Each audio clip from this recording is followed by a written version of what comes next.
El Club de Tir amb Arc Projecte Arcos té associat un projecte de rehabilitació anomenat Projecte Francine Arc Fletxes contra el càncer de mama. El seu origen està en la conjunció de tres esdeveniments. Un va ser conèixer aquest projecte al Club d'Armó, llavors la pèrdua de la meva germana i llavors l'esdeveniment de la pandèmia. En aquest punt, el tir amb arc fa servir les vibracions del propi arc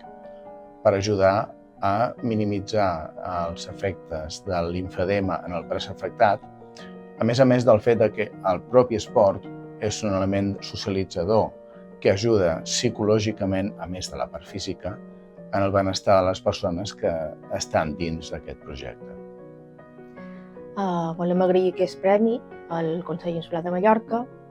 a més tota la confiança que han posat en nosaltres l'Hospital Universitari Son Espases, l'Hospital Comarcal d'Inca,